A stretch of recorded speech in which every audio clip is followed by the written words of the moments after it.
क्या under construction flats पर नहीं लगेगा सर्विस टैक्स?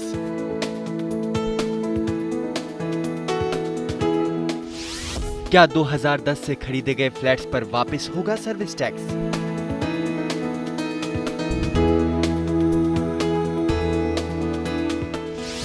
कैसे लगता है कॉमन एरिया मेंटेनेंस पर सर्विस टैक्स?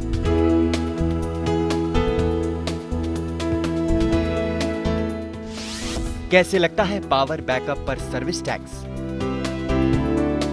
जून में दिल्ली हाई कोर्ट ने केस में फैसला दिया कि अंडर कंस्ट्रक्शन फ्लैट्स पर सर्विस टैक्स नहीं वसूला जा सकता। इसके बाद 2010 से फ्लैट्स खरीदने वाले तमाम होम बायर्स के मन में फ्लैट्स खरीदते वक्त चुकाई गई सर्विस टैक्स की रकम वापस पाने की उम्मीद पैदा हो गई है।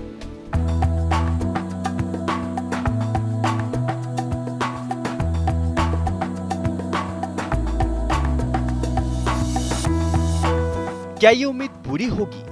आखिर होम बायर्स को कैसे मिलेगा सर्विस टैक्स का पैसा, जिसका रास्ता कोर्ट के इस फैसले के बाद उन्हें नजर आने लगा है। दरअसल इस उम्मीद का पूरा होना बेहद मुश्किल नजर आता है। सबसे पहले तो सरकार ही इस फैसले के खिलाफ सुप्रीम कोर्ट जाने वाली है। देखिए, जो सर्विस टैक्स के लिए दिल्ली हाई कोर्ट का जो डिसीजन आया है वो पर्टिकुलर एक केस के लिए आया है। उसका भी कोई सभी पे इम्प्लीमेंट नहीं हुआ है, और इम्प्लीमेंट करने के लिए अगर कुछ भी करना है तो वो फाइनेंस एक्ट 2010 में जो पास हुआ था जो सर्विस टैक्स को लेकर, उसमें अमेंडमेंट करने पड़ेंगे। मौजूदा माहौल में भी सर्विस टैक्स का ये नियम सिर्फ दिल्ली हाई कोर्ट के अधीन इलाके पर ही लागू होता है। इसके पहले मुंबई और कर्नाटक हाई कोर्ट ने इस मुद्दे पर सर्विस टैक्स वसूली के पक्ष में ही फैसला दिया है। ऐसे में अलग अलग हाई कोर्ट से अलग अलग फैसले आने पर खुद ही ये मुद्दा विवादित हो जाता है और अब सुप्रीम कोर्ट में ही इसका निपटारा होगा। सुप्रीम कोर्ट से भी अगर सरकार को राहत नहीं मिलती है तो बहुत मुमकिन है कि सरकार अध्यादेश लाकर एक्ट में बदलाव करके इस फैसले को लागू करा सकती है। यानी कुल मिलाकर सर्विस टैक्स वापसी की संभावना ना के बराबर नजर आती है। डेवलपर्स के जरिए सर्विस टैक्स वसूलने वाली सरकार को ये रकम पहुंचाने वाले डेवलपर्स भी कुछ ऐसा ही मानते हैं। चूंकि ये दिल्ली हाई कोर्ट का फैसला है, तो जो दिल्ली हाई कोर्ट के सबऑर्डिनेट कोर्ट्स हैं ये उन पर लागू है। जैसे कर्नाटका में या मुंबई में हाई कोर्ट के जो डिसीजंस हैं वो इस डिसीजन से अलग हैं, वो उनके सबऑर्डिनेट कोर्ट्स पे लागू हैं। तो इस तरीके से एक इसमें कंट्रोवर्सी पैदा हो गई है, और जो गवर्नमेंट है वो इसके अगेंस्ट सुप्रीम कोर्ट में अपील करने जा रही है। तो अभी इसका मौजूदा जो असर है एकदम तो देखने को नहीं मिलेगा। सर्विस टैक्स की उलझन से होम बायर्स सिर्फ यहाँ तक ही परेशान नहीं है। घर का पोजीशन लेने के बाद भी कॉमन एरिया मेंटेनेंस यानी कैम और पावर बैकअप पर भी सर्विस टैक्स चुकाना पड़ता है। इसको लेकर भी बड़ी दुविधा होम बायर्स में बनी रहती है। आखिर क्या है इसके नियम, आइए आपको बताते हैं। अगर सोसाइटी के मेंटेनेंस का जिम्मा डेवलपर के पास है तो फिर कैम चार्ज पर सर्विस टैक्स चुकाना होगा। अगर सोसाइटी के मेंटेनेंस RW के हाथ में आ जाती है तो फिर 5,000 रुपए महीना कैम चार्ज चुकाने वालों को किसी तरह का सर्विस टैक्स नहीं देना होगा। 5,000 रुपए महीना से ज्यादा कैम चार्ज चुकाने पर भी सर्विस टैक्स तभी लागू होगा अगर इतने चार्ज वाले सभी होम बायर्स सालाना 10 लाख रुपए से ज्यादा कैम चार्ज चुका रहे होंगे।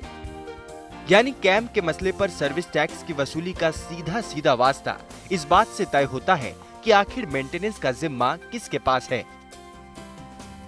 देखिए, कॉमन एरिया का जो मेंटेनेंस का जो पैसा लिया जा रहा है उसके ऊपर पूरा सर्विस टैक्स लगेगा। अगर ये बिल्डर मेंटेनेंस कर रहा है तो पूरा सर्विस टैक्स चार्ज करेगा और सरकार को वो जमा करवाएगा। इसमें जो है जो क्लियर ये चीज़ है कि जब भी उस सोसाइटी का हर एक मेंबर जो भी ओनर है फ्लैट्स के, वो अगर 5,000 अमाउंट से ऊपर का अमाउंट जो है वो एज अ मेंटेनेंस चार्ज दे रहा है तो उसके फुल अमाउंट पे जो है वो सर्विस टैक्स लिवाई होगा।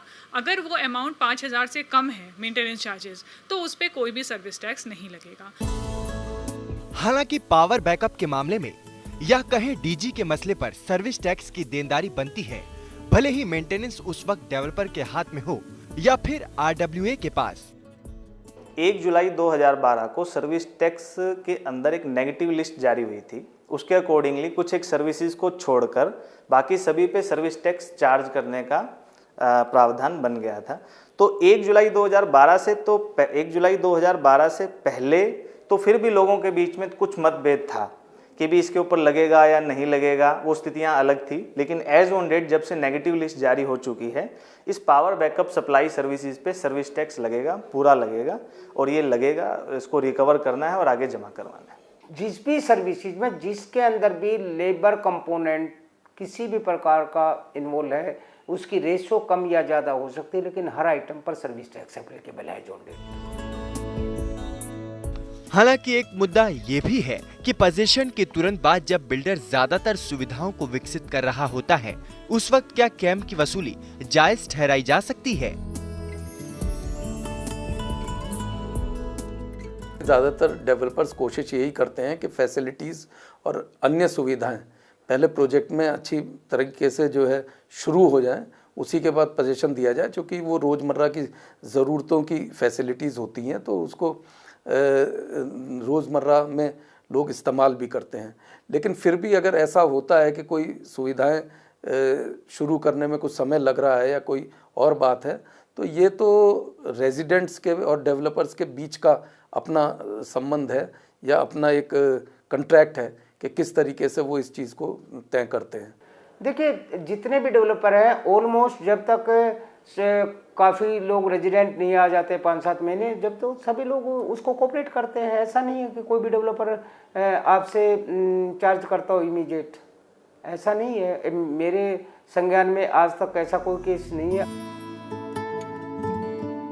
दरअसल सुविधाओं को दिए बगैर डेवलपर्स को कैम नहीं वसूलना चाहिए। बरसों से पोजीशन का इंतजार कर रहे ग्राहक आशियाना मिलने के बाद इसका ज्यादा विरोध नहीं करते। ज्यादातर लोग RWA बनने तक मेंटेनेंस के लिए बिल्डर की मनमानी शर्तों को मानने के लिए मजबूर हो जाते हैं। जरूरत लोगों को जागरूक होने और अपने अधिकारों को समझने की है, जिससे उनके साथ नाइंसाफी ना हो सके। आदित्य केराणा, दिल्ली आज तक।